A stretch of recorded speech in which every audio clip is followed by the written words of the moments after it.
your perspective, from your research, that you would like to contribute to teachers of today to ensure that they make an all-round development possible for a child? Shruti, most schools will tell you that we believe in all-round development, okay? And that's where my research of a schooling organization started. School as an organization. What are the transitions? What do they have to transcend? These were the two dynamics that I had in mind when I was observing these. And my view is that when there was an interactive processing in a class between the teacher and the taught, it happened during the days when the education was on the metric system.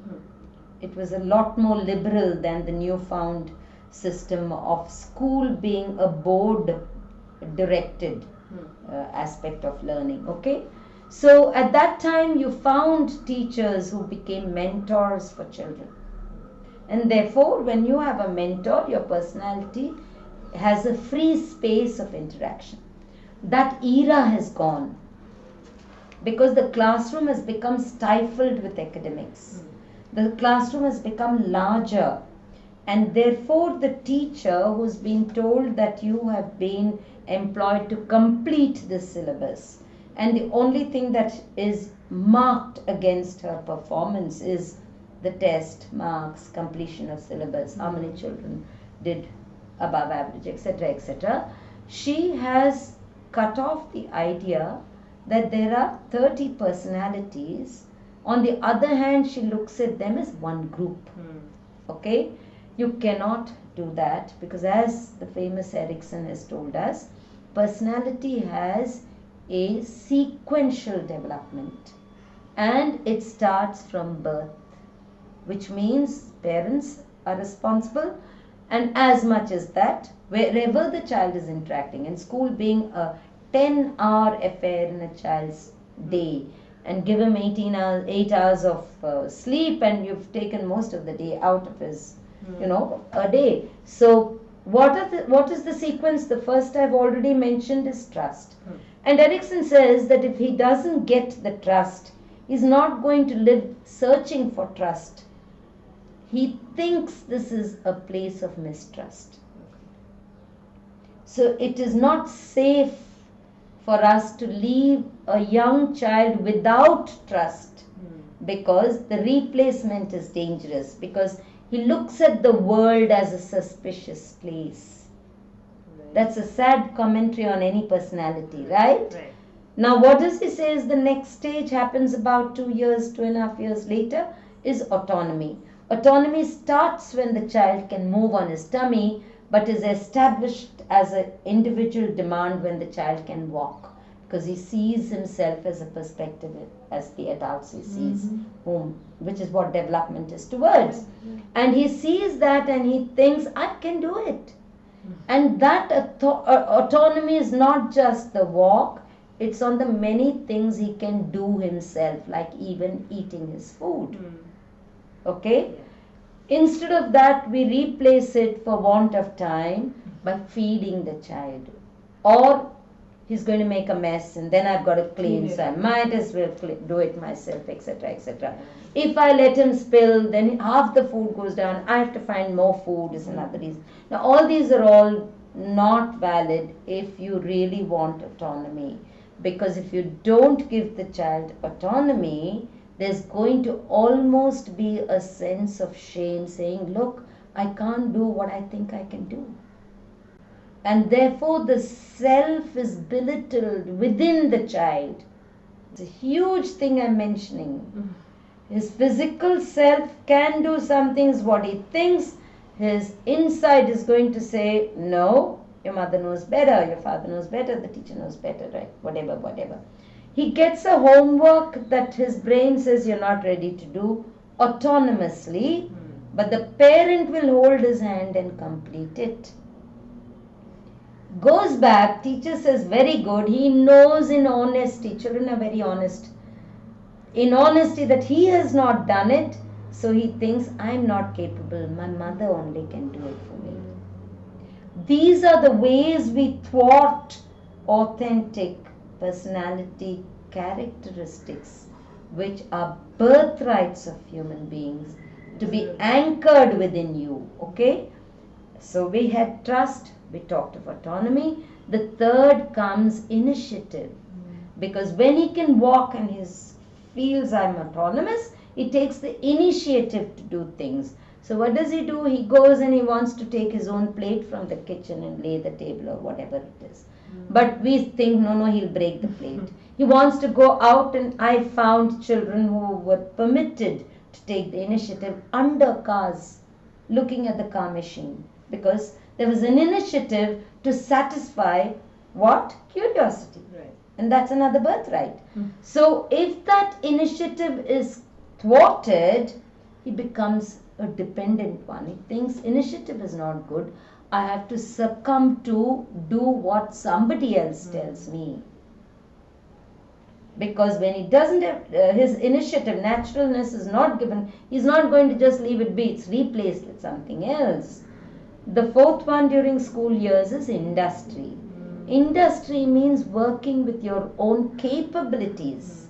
If that is not allowed and you're just being given something to mug up and produce his answers, and that tells you you're a 90%er or 100%er, it is a balloon which will burst. It someday the inside will be hollow. Look at these four things: trust, autonomy, initiative, and industry. Now look at the reverse. Industry can only develop if you have the initiative. I should take the trouble or effort to read, right? That's initiative. If I don't have the initiative, it's the mother who's screwing my ears and telling me to do it, or whatever. Teacher is giving you some kind of a punishment for not doing it. Power-based shifts from your initiative to the teacher's power. If the initiative is not developed, it's because your autonomy was not respected, because the child developed a different stance. If the autonomy was not respected, it's because you didn't teach the child to respect the entire being that he is. And therefore the intertwining of these, each one is a quadrant in the matrix of life, where the actors are not just parents, but the school where we spend all our dynamic of building ourselves happens. A school cannot afford not to look at these four areas as being critical, not from a marks point of view, not from a tuition teacher point of view, but authentic scaffold developed within the child. In primary school, I believe there are fundamental skills, the 3 R's, but I think every child should have one exploratory subject which he builds on his own. Books, Google, name it. Library, create a mentor, get all past teachers who are in different fields. This child wants to learn embroidery, that child wants to learn, understand a musical instrument, may not be play. Give them 40 minutes to do that. For them to learn on their own. Whether they learn or explore does not matter. Okay. Learning is a residue of exploration. Curiosity will lead you to exploration. Exploration will anchor learning. But that's just for them to build themselves. And individually, themselves. So I don't read what he has read because he is interested in something else, and that's okay. Yeah, that sounds great. Okay, so to me, it's about time schools revisited what they are churning out. And it's about time, here you are parents, you demand this revisiting. Don't fall a prey that a child has to learn an ABC or a 1, 2, 3 when he's 3 years old. Demand that he is developing a personality which he will respect himself. Right. You will not let him lead to depression if he respects himself. So we will just close with this last question of how we can know what we want. Like, be it children or even an adulthood. Yeah, I'm sure there is. I think the question that you're framing is, how do we know what we want? I think it is critical to understand that to know what we want, we should have had an experience of many things which anchors passion, then we feel this is what I enjoy doing or learning. I think you need an opportunity for that. Okay? True. So, without that opportunity, you will be living by what peers say. You will be living by the opportunities industry has to offer you. You will morph your personality to suit that personality or whatever. So, a non experiential education makes it very difficult for you to know. Okay? My view is that as a change, all students from the 9th class upwards, okay, must be given opportunities to meet personalities. Nice. And these personalities from wherever you live must offer their time free to schools. An artist comes and says the joys he begot through his skills of art, okay? An industrialist comes and says what are the benefits society has accrued by whatever efforts he has done, and what did it take? Biographies from real life people, not reading a book but hearing a real life experience. All I'm asking is 4 times in their school life. Schools, is it too much? Education never takes a vacation. Schools do. But give them these in the vacation time. Make it compulsory for an engagement with these kind of people who will talk about what is the world that they are entering. Because after all, at 18, don't forget, they are citizens. They need to vote. They need to take decisions. They need to know if they earn money, they pay taxes. They need to know that if there's a wheel in front of them which they can steer, they need responsibility on the road. They need to know that having been born on earth, they have to sustain it. Right. It's very heartening to hear you say that, because in our group, Careers Infinite, this is what we're trying to do. We're trying to help students talk to professionals who are in the field of their interest, so that they get to know a personal perspective of being in that job and what they did to get to that position, not just to know what exams to take or what coaching to take, but what it takes to be that person every day. Precisely. And from a very personal perspective. Of course, it's going to be different for different people, but when you look at someone, and like you rightly said, if you hear it from the person who's doing it day in and day out, you know whether you are made for it. So the operating word here is vibration. When you talk, there's a live vibration. The man is talking from passion. Okay? And if your passion vibrates, you will know it. Right. You will know it. Do you not see Rajnikant on the stage or Amitabh Bachchan on the stage and said, wow, if I could be an actor like him? Why? Because you are seeing him do something that you would like to emulate. Right? But that's a screen self. So get real people who we want emulated. We show it on screen, show real people. Right. You know. Very true. And I think you were talking about generally the mental health. I think schools are absolutely the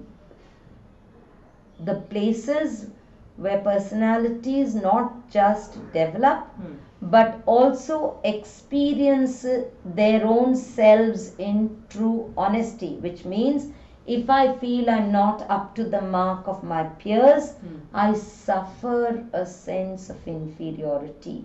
If you put peers together and you create differentiations without honoring the individual's capability, you will be unleashing raw ego. So talk of mental health, that is why I say go honestly with trust, honestly with autonomy.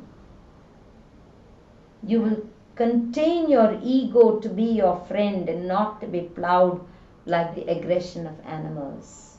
You know? Absolutely. And this won't be transformed into a power-hungry society, but a society that becomes collaborative with each other. Thank you very much, ma'am, for your time and for sharing your wonderful experiences. Thank and you also so for much. telling us how important the nurturing a child's mind at a very young age is. And we hope that our audience got a lot of input on this and this helps them plan their future better. Yes, Yeah. I hope so too. All the very best to all of you who are listening, and know that right within us we have an autonomous self, a self that seeks integrity, and only we are the holders of the keys. Nice. Okay? Thank you very much. You're welcome, dearie.